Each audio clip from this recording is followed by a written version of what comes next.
اللهم صل على سيدنا محمد يا رب صل وسلم دائما أبدا على حبيبك. الرحمن الرحیم نحمده ونصلی علی رسوله الکریم انا انزلناه فی لیلۃ القدر وما ادراک ما لیلۃ القدر. اللہ تعالیٰ کی عادت ہے کہ اللہ تعالیٰ اس دنیا کے نظام کو مساوات کی بنیاد پہ اللہ نے اس نظام کو نہیں چلایا. سب ایک جیسے نہیں ہیں اس دنیا میں. اللہ تعالیٰ نے انسانوں کو تمام مخلوق پہ ترجیح عطا فرمائی ہے. پھر انسانوں میں بھی سب کو ایک جیسا مقام نہیں دیا. پیغمبروں کو اللہ تعالیٰ نے عام لوگوں پر فضیلت عطا فرمائی. پھر پیغمبروں کو بھی ایک جیسا مقام نہیں دیا. اللہ تعالیٰ نے پیغمبروں میں حضرت ابراہیم علیہ السلام، موسیٰ علیہ السلام، عیسیٰ علیہ السلام اور سید الانبیاء محمد صلی اللہ علیہ وسلم کو باقی پیغمبروں پر فضیلت عطا فرمائی. اور پھر ان چاروں کو بھی ایک جیسا مقام اللہ نے نہیں دیا. ان میں سب سے افضل مقام اللہ نے اپنے حبیب محمد صلی اللہ علیہ وسلم کو عطا فرمایا. تو جیسے اللہ تعالیٰ کی عادت ہے کہ انسانوں میں اللہ نے فرق رکھا، مخلوق میں فرق رکھا، تو اللہ تعالیٰ نے اسی طرح اس زمین کے خطوں میں فرق رکھا ہے. اس زمین میں سارے خطے ایک جیسے نہیں ہیں. مسجد کو اللہ نے عام جگہوں پر فضیلت دی. پھر مسجدوں میں مسجد اقصیٰ، مسجد نبوی اور مسجد حرام کو اللہ نے باقی مسجدوں پر فضیلت دی. اور ان تین مسجدوں میں بھی اللہ نے سب سے زیادہ فضیلت مسجد حرام کو دی جہاں بیت اللہ ہے. اور اتنی بڑی فضیلت دی کہ مسجد حرام میں ایک نماز کا ثواب 1,00,000 نمازوں کے برابر قرار دیا گیا. اور علماء کہتے ہیں صرف نماز ہی نہیں ہے بلکہ ایک نیکی کا ثواب اللہ نے مسجد حرام میں 1,00,000 نیکیوں کے برابر رکھا ہے. تو اسی طرح اللہ تعالیٰ نے جو اوقات ہیں، وقت ہیں، ان کو بھی ایک جیسا نہیں رکھا. اللہ تعالیٰ نے ہفتے کے دنوں میں جمعے کے دن کو ان بقیہ 6 دنوں پر اللہ نے فضیلت عطا فرمائی ہے. پھر اللہ نے مہینوں میں تمام مہینوں پر رمضان المبارک کو فضیلت عطا فرمائی ہے. آپ رمضان میں جب کوئی نیکی کرتے ہیں تو پورے سال کی نیکی ایک طرف اور رمضان کی نیکی ایک طرف، کئی گنا اجر اس کا بڑھ جاتا ہے. اسی طرح سے اللہ رب العزت نے پورے رمضان کو بھی ایک جیسا نہیں رکھا بلکہ اللہ نے رمضان کے آخری عشرے کو پچھلے 2 عشروں پہ اللہ نے فضیلت دی ہے کہ رمضان کے آخری عشرے میں عبادت کا ثواب بقیہ 2 عشروں سے زیادہ ہے. یہی وجہ ہے کہ آپ صلی اللہ علیہ وسلم رمضان کے آخری عشرے میں شد میزرہ، امی عائشہ رضی اللہ تعالیٰ عنہ فرماتی ہیں تہبند کس لیا کرتے تھے. یہ کنایہ ہے عبادت سے کہ بالکل پوری رات آپ صلی اللہ علیہ وسلم عبادت کیا کرتے تھے. اور کمال کی بات یہ ہے کہ رمضان کے آخری عشرے کی جو 10 راتیں ہیں یا 9 راتیں ہیں، ان میں بھی پھر اللہ نے 9 کو برابر نہیں قرار دیا بلکہ ان میں ایک رات ایسی اللہ نے بنائی جو پورے رمضان کی تمام راتوں سے افضل اور پورے سال کی تمام راتوں سے افضل، اور اس کا نام بھی اللہ نے خود متعین کیا کہ اس کا نام ہے لیلۃ القدر.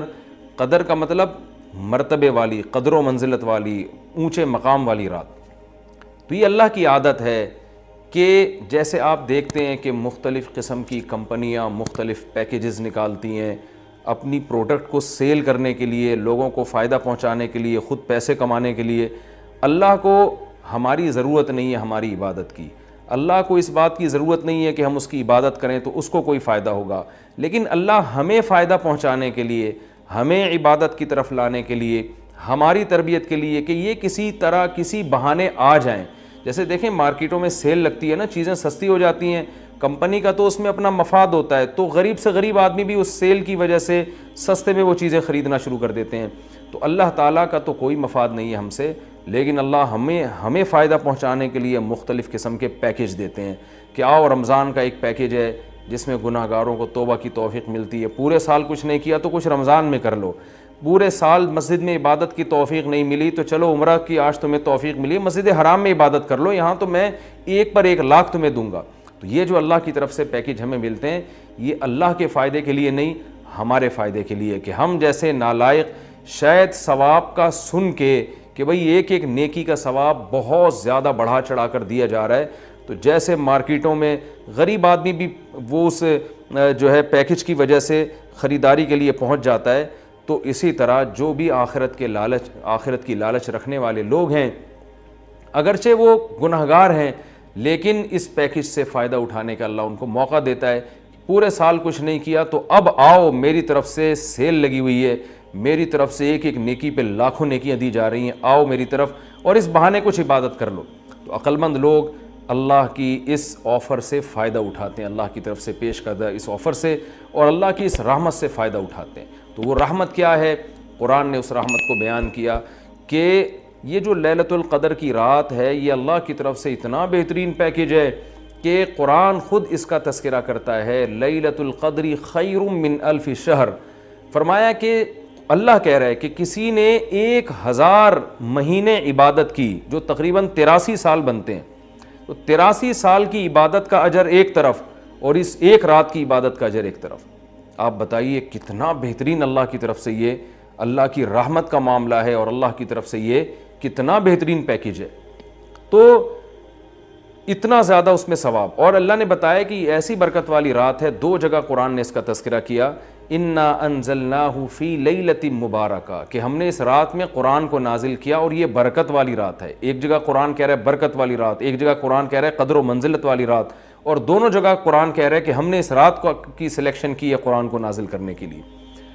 تو ایک فضیلت تو اس رات کی یہ ہے کہ اس میں عبادت کا اجر ہزاروں گنا بڑھ جاتا ہے. آپ 83 سال مسلسل عبادت کرتے رہیں اور اس ایک رات میں آپ عبادت کریں تو اللہ کی رحمت ہے کہ اس ایک رات کی عبادت کا ثواب 83 سال کی عبادت کے برابر ہو جائے گا.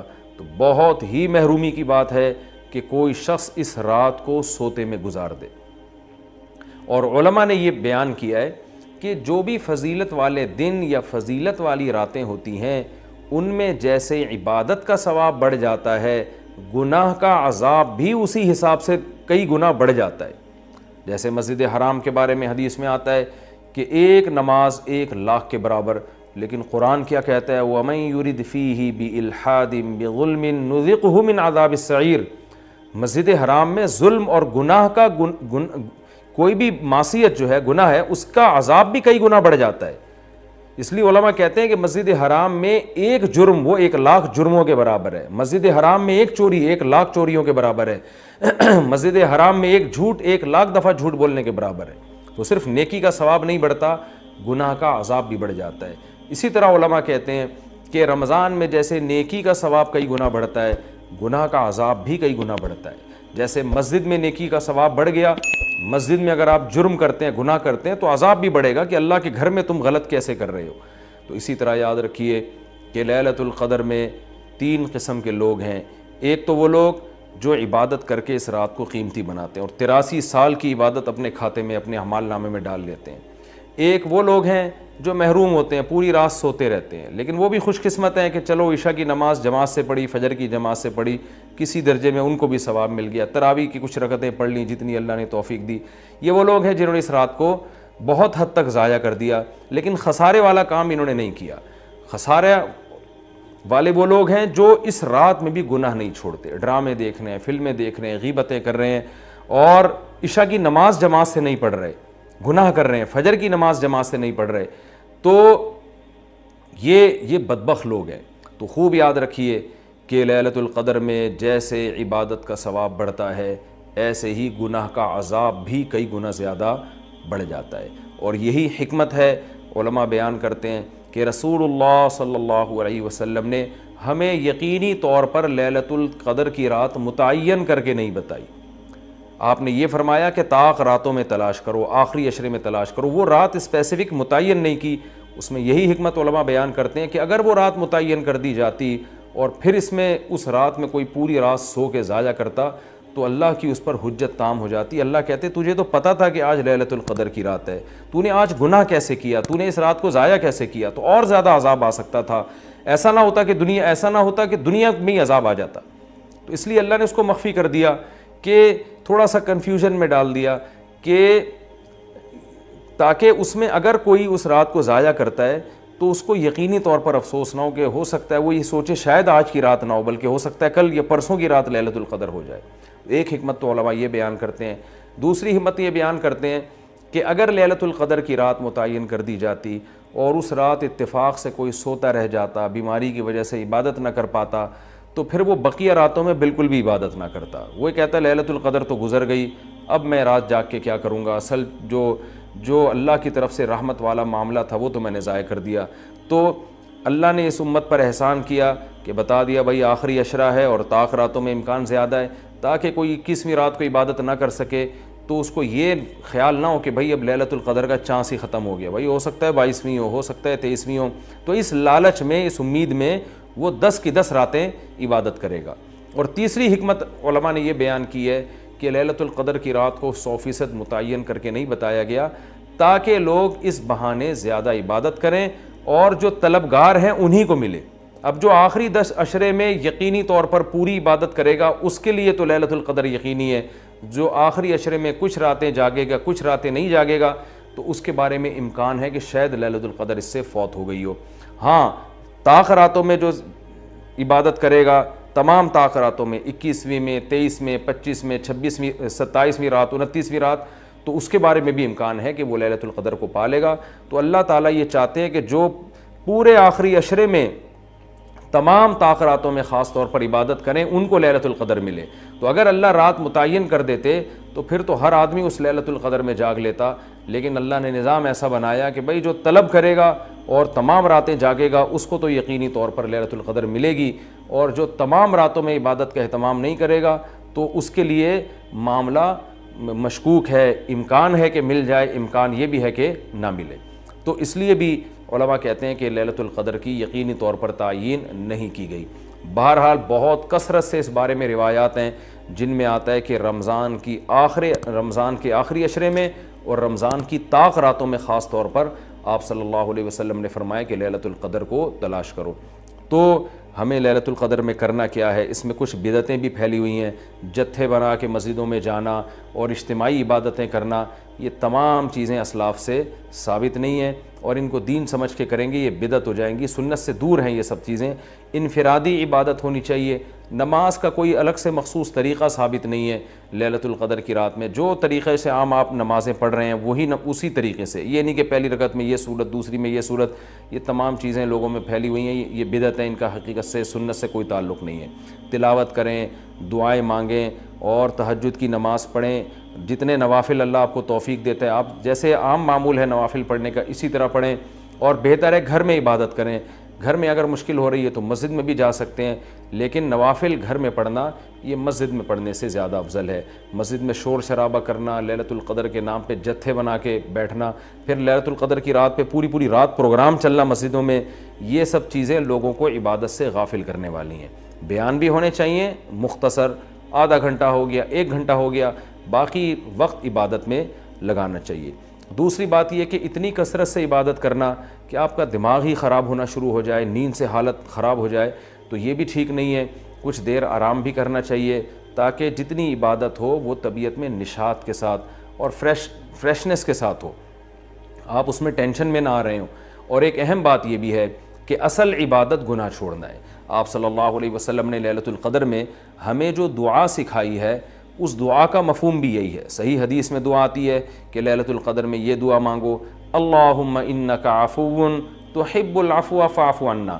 اے اللہ تو سراپا معافی ہے, معافی کو پسند کرتا ہے, ہمارے گناہوں کو معاف کر دے. تو اس سے پتہ چلتا ہے کہ لیلۃ القدر میں نبی ہمیں یہ سکھا رہے ہیں, یہ سمجھا رہے ہیں کہ گناہوں سے توبہ کرنی ہے, معافی مانگنی ہے. ظاہر ہے جس جرم سے معافی مانگی جاتی ہے تو اسی بیس پہ مانگی جاتی ہے نا کہ آئندہ آپ چھوڑنے کا عہد کر رہے ہو. آپ نے کسی کا دل دکھایا, کسی کو ٹینشن دی, اب آپ اس سے سوری کر رہے ہیں, وہ کہتا ہے ٹھیک ہے آئندہ ٹینشن نہیں دینا. آپ کہتے ہیں دوں گا تو میں آئندہ بھی تمہیں ٹینشن, تو وہ کہے گا پھر یہ تو معافی نہیں, یہ تو معافی کے نام پہ مذاق ہو گیا بھائی. تو نبی جو ہمیں دعا سکھا رہے ہیں اس میں اصل بتا رہے ہیں کہ لیلۃ القدر کی رات میں اللہ سے دعائیں مانگ کر توبہ کرنی ہے.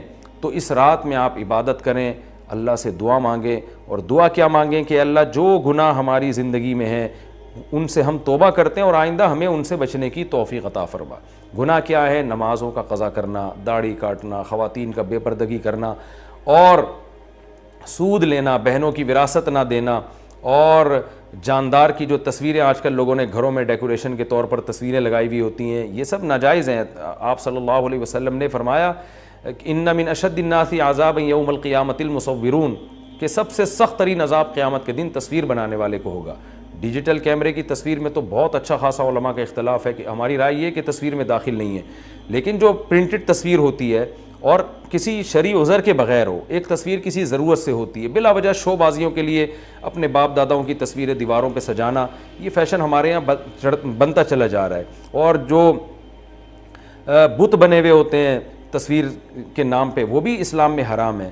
تو ان سب چیزوں سے ہمیں لیلۃ القدر میں توبہ کرنی ہے. شراب سے، زنا سے، بد نظری سے، والدین کی نافرمانی سے، رشتہ داری توڑنے سے. آپ صلی اللہ علیہ وسلم نے فرمایا جو خونی رشتوں کو توڑتا ہے وہ جنت میں داخل نہیں ہوگا. لیلۃ القدر کی رات میں آپ اپنے خونی رشتوں کو منا لیں. اس رات میں آپ اگر رشتے کو جوڑیں گے، اس کا ثواب کئی گنا زیادہ ملے گا، اس کی برکتیں بہت زیادہ ہوں گی. تو اس رات میں صدقہ خیرات بھی کرنا چاہیے. اور ان تمام جرائم سے، نماز چھوڑنے کا گناہ، سود کا گناہ، وراثت کھانے کا گناہ، جو بھی ناپ تول میں کمی کا گناہ.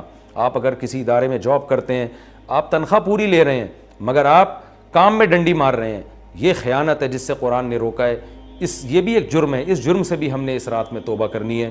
اگر کوئی کرایہ دار مالک مکان کے گھر کو امانت کے طور پہ استعمال نہیں کرتا، یہ بھی امانت میں خیانت ہے. اور اگر مالک مکان کرایہ دار کو تنگ کرتا ہے یا کرایہ دار مالک مکان کو ٹائم پہ کرایہ نہیں دیتا، یہ بھی جرم ہے جس کو قرآن بیان کرتا ہے امانت میں خیانت. تو جہاں بھی دو آدمیوں کا معاملہ ہو رہا ہے اور اس میں آپ ڈنڈی مار رہے ہیں، یہ بہت بڑا جرم ہے. قرآن میں اہل جنت کی یہ صفات بیان نہیں کی گئی ہیں. تو اخلاق کو اپنے درست کرنا. آپ صلی اللہ علیہ وسلم نے فرمایا منافق کی 3 نشانیاں ہیں: بات کرتا ہے، جھوٹ بولتا ہے، امانت دی جائے تو خیانت کرتا ہے، اور جب کسی سے بحث مباحثہ کرتا ہے تو گالم گلوچ پہ آ جاتا ہے. آج دیکھیں دفتروں میں کیا حال ہے، بات بات پہ گالیاں، ذرا سا کوئی مسئلہ ہوتا ہے فوش فوش گالیاں نکالنا شروع کر دیتے ہیں. تو یہ تمام چیزیں ایسی ہیں جن سے ہمیں اس رات میں توبہ کرنی ہے. اللہ تعالیٰ سے دعا ہے کہ لیلۃ القدر کی رات اللہ ہم سب کے لیے خیر اور برکت والی بنائے، اور اس رات میں ہمیں عبادت کی توفیق عطا فرمائے، اور اس رات میں ہمیں گناہوں سے سچی توبہ کی توفیق عطا فرمائے. حدیث کیا کہتی ہے؟ نبی نے دعا سکھائی کہ اے اللہ اتنا خوف، زیادہ خوف مسلط ہو گیا تو پڑھائی سے بھی گئے، نیند سے بھی گئے، کھانے سے بھی گئے. تو اللہ کا بھی اگر زیادہ خوف پیدا ہو گیا، صحت بھی خراب ہوگی. بعض لوگوں کے دل میں جہنم کی آگ کا بہت خوف مسلط ہو جاتا ہے، وہ عبادت سے بھی جاتے ہیں، پھر وہ لائف کو جتنا انجوائے کرنا چاہیے جس شریعت نے اجازت دی اتنا بھی نہیں کر پاتے. تو اس لیے ہمارے نبی نے دعا سکھائی، اللہم اقسم لنا من خشیتک ما تحول به بیننا وبین معصیتک. یہ میں مناجات مقبولہ کی دعاؤں کا ایک تھوڑا سا تعارف پیش کر رہا ہوں آپ کے سامنے کہ کتنی پیاری دعائیں ہیں. اے اللہ ہمیں اتنا خوف اپنا دے دے جو ہمارے اور تیری نافرمانی کے درمیان آڑ. کیونکہ خوف کا مقصد ڈرنا برائے ڈرنا نہیں ہے، خوف کا مقصد ہے جہنم سے بچنا. اور وہ جب بچیں گے جب گناہ سے بچیں گے. تو کم سے کم اتنا خوف تو ہو کہ جب گناہ کی طرف دل مائل ہو تو تیرا خوف رکاوٹ بن جائے، گناہ سے روک لے ہم کو. وَمِن طَاعَتِكَ مَا تُبَلِّغُنَا بِهِ جَنَّتَكَ. اپنی اطاعت کا اتنا جذبہ دے دے جو ہمیں جنت تک پہنچا دے. کیا ہو گیا بھائی؟ کیا ہوا؟ اچھا. وَمِن طَاعَتِكَ مَا تُبَلِّغُنَا بِهِ جَنَّتَكَ، یہ اسی کی تکمیل ہے. وَمِنَ الْيَقِينِ، یہ بڑا پیارا جملہ ہے. وَمِنَ الْيَقِينِ مَا تُهَوِّنُ بِهِ عَلَيْنَا مَصَائِبَ الدُّنْيَا. اے اللہ اپنا اتنا یقین دے دے، اتنا یقین، تیری ذات پہ اتنا یقین آ جائے کہ تو سب کچھ کرنے والا تو ہی ہے. اتنا یقین آ جائے کہ دنیا کی مصیبتیں ہلکی لگنے لگیں، ڈپریشن میں نہ جائیں ہم مصیبتوں کی وجہ سے. جو اللہ کو نہیں مانتے نا، جب وہ دیکھتے ہیں کوئی ٹینشن آ رہی ہے تو وہ کہتے ہیں یار اس ٹینشن کی یہ وجہ ہے اور یہ وجہ تو ختم نہیں ہوگی، تو میں تو ٹینشن میں زندگی گزاروں گا. وہ خودکشی کی طرف جائیں گے. اور جس کو پتہ ہے کہ یہ دینے والا کون ہے؟ اللہ، وہ میرا خیر خواہ ہے، وہ مجھے سنورنے اور بنانے کے لیے دے رہا ہے، وہ یہ ٹینشن دور بھی کر سکتا ہے، وہ کسی سبب کا محتاج نہیں ہے، اس میں میرا فائدہ ہے، تو اس سے وہ ٹینشن کیا ہو جائے گی؟ ہلکی. تو اے اللہ اتنا یقین اپنا دے دے جس یقین کی وجہ سے دنیا کی مصیبتیں ہمیں ہلکی لگنے لگیں اگر اتنا بھی یقین نہیں ہے تو یہ یقین نہیں ہے. وَمِنَ الْيَقِينِ مَا تُهَوِّنُ بِهِ عَلَيْنَا مَصَائِبَ الدُّنْيَا وَمَتِّعْنَا بِأَسْمَاعِنَا وَأَبْصَارِنَا وَقُوَّاتِنَا أَبَدًا مَا أَبْقَيْتَنَا. اے اللہ تو نے ہمیں آنکھ کی نعمت دی, سننے کی نعمت دی, بولنے کی نعمت دی, چلنے کی اور بات کرنے کی, یہ تمام نعمتیں جب تک ہماری زندگی ہے یہ نعمتیں ہم باقی رکھنا, معذوری سے ہمیں بچانا. سمجھ رہے ہو کہ نہیں سمجھ رہے؟ آج لوگ دولت مانگ رہے ہوتے ہیں, صحت کو فوکس نہیں کر رہے. آنکھ کی بینائی چلی جائے خدا نخواستہ, کیسی اندھیر زندگی ہے. سننے کی طاقت چلی جائے. وَمَتِّعْنَا بِأَسْمَاعِنَا وَأَبْصَارِنَا وَجَمِيعَ قُوَّاتِنَا أَبَدًا مَا أَبْقَيْتَنَا وَاجْعَلْهُ الْوَارِثَ مِنَّا. یہ اس سے بھی زیادہ خاندانی جملہ. کافر بھی چاہتا ہے کہ میری آنکھوں میں دیکھنے کی طاقت, کانوں میں سننے کی طاقت, زبان میں بولنے کی طاقت, میری تمام جو جسم کے پارٹس ہیں وہ صحیح رہیں تاکہ میں دنیا کی نعمتوں سے مزے اڑاؤں. تو اللہ ہم صرف اس لیے نہیں کہہ رہے کہ یہ تمام چیزیں باقی رکھ کہ ہم دنیا میں مزے اڑائیں, دنیا میں بھی لذت, اور یہ جو تو نے ہمیں طاقتیں دی ہیں یہ آخرت میں بھی ترقی کا ذریعہ بن جائیں. تو ڈبل مزے ہو گئے کہ نہیں ہو گئے ہیں بھائی؟ کیونکہ جس آدمی میں قوت اور طاقت نہیں ہوتی مختلف چیزوں کی, وہ آخرت کے کام بھی زیادہ نہیں کر سکتا. تو وَاجْعَلْهُ الْوَارِثَ مِنَّا, ان کے اثرات باقی رہے, قیامت کے دن فائدہ ہو ان آنکھوں سے, ہمیں ان کان سے اچھی بات سنی تھی اور ہدایت مل گئی, تو یہ فائدہ ہو گیا نا اس کان کا آخرت میں. آنکھوں سے اچھی چیز دیکھی اور ہدایت مل گئی, اللہ کی نشانیاں دیکھیں اور عبرت حاصل ہوئی ان آنکھوں سے, ماں باپ کی زیارت کی, بیت اللہ حج کی, اللہ کے گھر کی زیارت کی, تو یہ آنکھوں کی لذت بھی ہے, اور اس لذت سے دنیا کا فائدہ بھی اور آخرت کا فائدہ بھی. وَاجْعَلْهُ الْوَارِثَ مِنَّا وَاجْعَلْ ثَأْرَنَا عَلَى مَنْ ظَلَمَنَا وَانْصُرْنَا عَلَى مَنْ وَاجْعَلْ ثَأْرَنَا عَلَى مَنْ ظَلَمَنَا وَانْصُرْنَا عَلَى مَنْ عَادَانَا. جو ہم سے دشمنی کرے اے اللہ تو اس کے خلاف ہماری مدد کر. دنیا میں بہت سارے دشمن ہیں, کچھ کو آپ جانتے ہیں, بہت سو کو نہیں جانتے. وَلَا تَجْعَلْ مُصِيبَتَنَا فِي دِينِنَا. اے اللہ اگر کوئی مصیبت مقدر میں ہے ہی تو وہ دنیا کی طرف پھیر دینا, دین ہمارا اس سے محفوظ رکھنا. دنیا کی مصیبت ختم ہو جاتی ہے, دین پہ کو نقصان اگر ہو گیا اس کے اثرات ہمیشہ ہمیشہ رہیں گے. وَلَا تَجْعَلْ مُصِيبَتَنَا فِي دِينِنَا وَلَا تَجْعَلِ الدُّنْيَا أَكْبَرَ هَمِّنَا. یہ جب مانگا کرے نا خوب شوق سے, اس کا مفہوم سوچ کے, اے اللہ دنیا ہمارا بڑا غم نہ بنا دینا, کہ ہماری بڑی چاہت ہی کیا ہو. آج آپ دیکھیں, آپ کسی سے پوچھیں تجھے دنیا میں سب سے بڑی ٹینشن کیا ہے, وہ کیا بزنس. تیرا سب سے بڑا مسئلہ کیا ہے, صحت. تیرا سب سے بڑا مسئلہ کیا ہے, بیوی ٹھیک ہو جائے. تیرا سب سے بڑا مسئلہ کیا ہے جو تو چاہتا ہے, یار میرا سب سے بڑا مسئلہ ہے میری شادی ہو جائے. تیرا سب سے بڑا مسئلہ کیا ہے, یار ابا ٹھیک ہو جائیں. تیرا سب سے بڑا مسئلہ کیا ہے, یار میرے بال نہیں ہیں سر پہ, میں سارا دن اسی کوشش میں لگا رہتا ہوں سر پہ بال نکل آئیں. بھائی تیرا سب سے بڑا مسئلہ کیا ہے, بھائی مجھے اللہ نہ کرے کینسر ہے, میرا سب سے بڑا مسئلہ اس وقت یہ بن چکا ہے میرا کینسر کسی طرح سے ٹھیک ہو جائے.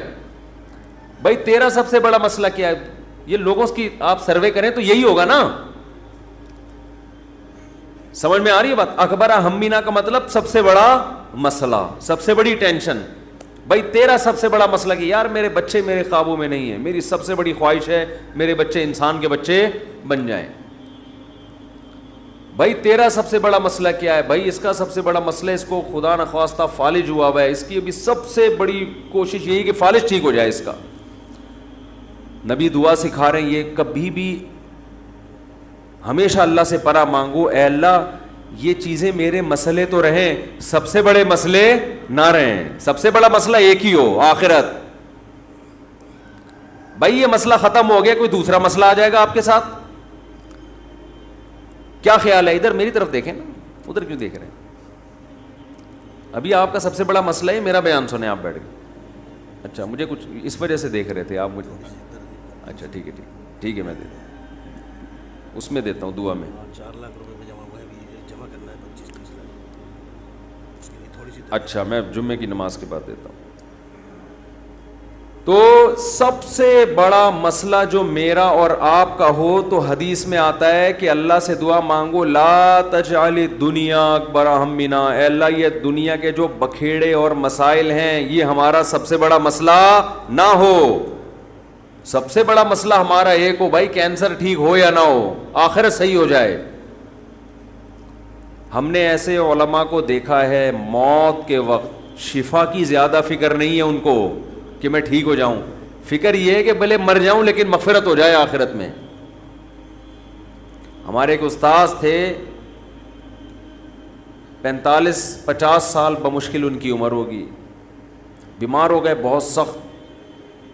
تو میں جب بھی ان سے ملنے کے لیے جاتا ان کی عیادت کے لیے, عام طور پہ جب آپ بیمار کی عیادت کے لیے ملے تو بس وہ ایک ہی چیز کر رہا ہوگا, یار میں ٹھیک ہو جاؤں, بس میں ٹھیک ہو جاؤں, بس میں ٹھیک ہو جاؤں, اب فلاں ڈاکٹر, وہ اس کے علاوہ اس کی کوئی چاہت نہیں ہوتی.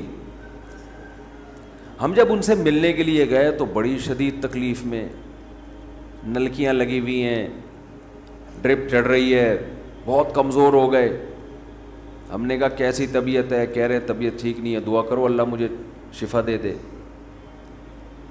پھر تھوڑی دیر میں کہنے لگے بس دعا کرو اللہ مجھ سے آخرت میں حساب نہ لے.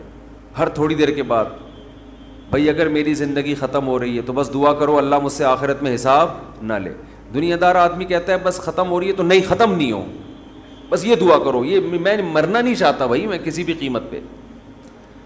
وہ اللہ سے مانگ بھی رہے ہیں کہ شفا, ہم اللہ کے بندے ہیں, ہم نے اللہ کے سامنے یہ تھوڑی کہنا ہے کہ اللہ تیری مرضی ٹھیک کرتا ہے تو کر دے, نہیں تو نہیں, یہ نہیں. ہم نے تو دعا تو یہی مانگنی ہے اللہ ہم کمزور ہیں ٹھیک کر دے. بڑا مسئلہ اس سے بھی بڑا ہے, وہ کیا ہے؟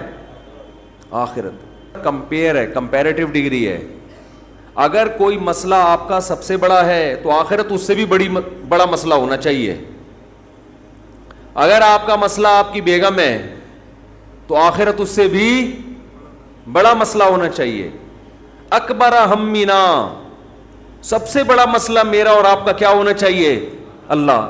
اب یہ ہم کبھی بیان میں سن لیتے ہیں لیکن جب آپ پراپر یہ دعائیں مانگتے رہیں گے, اے اللہ میرا سب سے بڑا مسئلہ دنیا نہ ہو, تو دل پہ اثر ہوگا کہ نہیں ہوگا, اس کا استحضار ہوگا کہ نہیں ہوگا کہ میں تو اللہ سے بار بار یہی مانگتا ہوں کہ میرا سب سے بڑا مسئلہ دنیا نہ ہو, اور آج میں نے سب سے بڑا مسئلہ اس کو بنایا ہوا ہے. وَلَا تَجْعَلِ الدُّنْيَا أَكْبَرَ هَمِّنَا وَلَا مَبْلَغَ عِلْمِنَا, میری نالج کی انتہا بھی دنیا نہ ہو. آپ کی نالج گھوم پھر کے کس کی طرف آتی ہے؟ دنیا کی طرف. تو اس کا بھی وہی مفہوم ہے جو پہلے والے جملے کا مفہوم ہے. وَلَا مَبْلَغَ عِلْمِنَا وَلَا غَایَةَ رَغْبَتِنَا وَلَا تُسَلِّطْ عَلَيْنَا مَن لَّا يَرْحَمُنَا, اے اللہ کوئی ایسا شخص ہم پہ مسلط نہ کر جو ہم پہ رحم نہ کرے. ہر آدمی کے اوپر کوئی نہ کوئی ہوتا ہے. آپ گھر کے سربراہ ہیں تو عورت کے اوپر آپ مسلط ہیں, وہ یہ دعا مانگ سکتی ہے. آپ دفتر میں جاتے ہیں تو آپ کا باس آپ پہ مسلط, علاقے کا ناظم آپ پہ مسلط, صدر وزیر اعظم آپ پہ مسلط. تو اللہ جو بھی ہمارے بڑے ہیں ان کی طبیعت میں رحم کا جذبہ رکھ. وَلَا تُسَلِّطْ عَلَيْنَا مَن لَّا يَرْحَمُنَا وَلَا لَا تَجْعَلِ الدُّنْيَا أَكْبَرَ هَمِّنَا وَلَا مَبْلَغَ عِلْمِنَا وَلَا غَایَةَ رَغْبَتِنَا وَلَا تُسَلِّطْ عَلَيْنَا مَن لَّا يَرْحَمُنَا. یہاں تک دعا ہے یہ, اور بہت ساری دعائیں. اللہم اجعل حبک احب الاشیاء الی, اے اللہ میں دنیا میں جتنی چیزوں سے محبت کرتا ہوں, میں نہیں کہہ رہا کہ وہ محبت ختم کر دے, اپنی محبت ان تمام چیزوں پہ غالب کر دے. سب سے محبت ہو, لیکن جہاں تیری محبت اور مخلوق کی محبت میں ٹکراؤ ہو وہاں غالب کون ہو؟ تیری محبت. کیا مطلب؟ کبھی کسی کو خوش کرنے کے لیے تجھے ناراض کرنا پڑے تو اس کو ناراض کر دوں, تجھے ناراض نہ کروں. جس سے زیادہ محبت ہوتی ہے اس کے لیے چھوٹے محبوب کو انسان ناراض کر دیتا ہے, چھوٹے کے لیے بڑے محبوب کو انسان ناراض نہیں کرتا, یہ نہیں ہوتا. وَاجْعَلْ خَوْفَكَ أَخْوَفَ الْأَشْيَاءِ إِلَيَّ, اے اللہ دنیا میں بہت ساری چیزیں ایسی ہیں جن سے انسان خوف زدہ ہوتا ہے اور ہونا چاہیے, تو میں یہ نہیں کہتا چیزوں کا خوف ہی ختم کر دے, لیکن اپنے خوف کو ان تمام خوفوں پہ غالب کر دے, اپنے خوف کو ان تمام خوفوں پہ, جہاں تیری نافرمانی ہو وہاں کسی سے نہ ڈروں میں, جو اکھاڑنا ہے اکھاڑ لو بھائی, نماز نہیں چھوڑ سکتا میں, ہوتا ہے نا باس کہہ رہا ہوتا ہے آپ کو اجازت نہیں ہے نماز پڑھنے کی, بھائی آپ نے جو اکھاڑنا ہے اکھاڑ لو. ہمارے ایک رشتہ دار تھے کیا ہیں, اللہ ان کی عمر میں برکت دے, شپ پہ تھے, کیپٹن, تو ان کے والد صاحب اتنا بیمار ہوئے کہ ہمارے نانا ہی, بتانے میں کوئی حرج نہیں ہے, بیمار ہوئے نانا ہمارے, یعنی اب ظاہر ہے میں ماموں کی بات کر رہا ہوں نا پھر, یہ تو بیمار ہو گئے وہ, ان کو اطلاع دی گئی شپ پہ کہ آپ کے والد صاحب بستر مرگ پر ہیں, بس اب دنیا سے جانے والے ہیں. انہوں نے کمپنی کو کہا کہ میرے والد صاحب کی طبیعت بہت خراب ہے, میں اس آخری وقت میں اپنے باپ کے ساتھ ہونا چاہتا ہوں. وہ بتا رہے تھے خود. کمپنی نے کہا کہ چھٹی نہیں ہے آپ کو. انہوں نے کہا ایسی کی تحصیل, صحیح نا, پکڑو, چھٹی دینی ہے تمیز سے دو, نہیں دینی ہے تو میں چھوڑ کے جاؤں. یہ کیسے ہو سکتا ہے, میرا باپ دنیا سے جا رہا ہے اور میں یہاں کمپنی کے لیے بیٹھا رہا ہوں یہاں پہ. کمپنی بعد میں ہے, باپ کون ہے, پہلے ہے. تو خیر وہ دے دی ان کو تمیز سے چھٹی, انہوں نے تھوڑی بدماشی بھی کرنی پڑتی ہے, بھائی چھٹی دو مجھے, نہیں تو رکھو کسی دوسرے بندے کو, یہ میرا ہیڈک نہیں ہے. غیرت ختم نا, مارکیٹ میں غیرت ہی نہیں ہے. تو باپ ماں یہ رشتے ایسے تھوڑی ہے کہ آپ کمپنی باس چھٹی دے دیں گے تو چلا جاؤں گا, نہیں تو سر میں مجبور ہوں. بھائی تمہارے باپ کو بھی چھٹی دینی پڑے گی. تو ایسے ہی نماز کے لیے بھی ہمارے حضرت ایک واقعہ سنایا کرتے تھے, بس یہ واقعہ کر کے بیان ختم کرتا ہوں, کہ ایک صاحب کو اسلام آباد میں کسی کمپنی میں جاب ملی,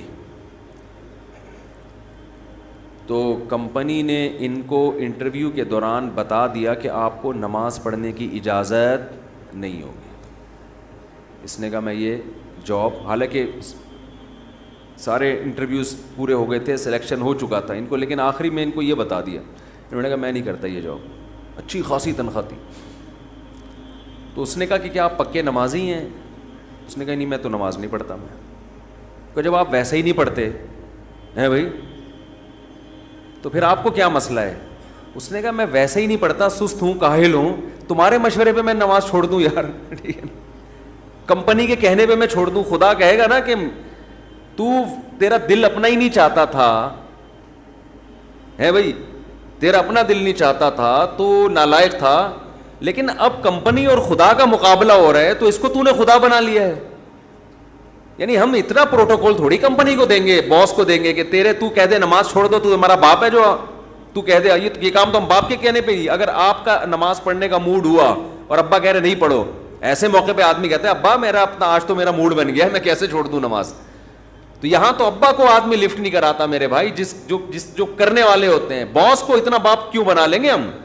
تو باس کی چمچہ گیری اتنی کیا کرو جتنی قیامت میں افورڈ کر سکو. یہ بھی انسان ہے, اتنا زیادہ فری نہیں کرایا کرو. میں یہ نہیں کہہ رہا اپنے باس سے بدتمیزیاں شروع کر دیں, آپ بد کلامیاں شروع کر دیں, عزت دینی چاہیے, لیکن اللہ سے آگے تھوڑی نکالنا ہے اس کو, اللہ سے آگے تھوڑی رکھنا ہے. تو ہمارے حضرت کو وہ بڑا پسند آیا بے نمازی, کہا کہ دیکھو غیرت ہے اس میں. اتنی بڑی جاب ٹھکرا دی اس نے. بولا بھائی تمہارے کہنے سے تم نے, یعنی میں اس لیے اب نماز نہیں پڑھ رہا کہ کمپنی کی طرف سے اجازت نہیں ہے. تو کمپنی کون ہوتی ہے مجھے روکنے والی؟ تم چند لاکھ روپے تنخواہ دے کے تم نے ہمیں غلام بنا لیا ہے. تو اگر ہم اللہ کی نہیں مانتے تو تمہاری بھی نہیں مانتے, ٹھیک ہے نا, تو تمہاری تو ہم پہلے ٹھکرائیں گے. تو غیرت مند بے نمازی, غیرت مند بے نمازی. خیر نماز پڑھنی چاہیے, نماز کی ویلیو کم نہیں ہے. تو یہ ہے وجعل خوفک اخوف الاشیاء الی وقت انی حاجات الدنیا بالشوق الی لقائک.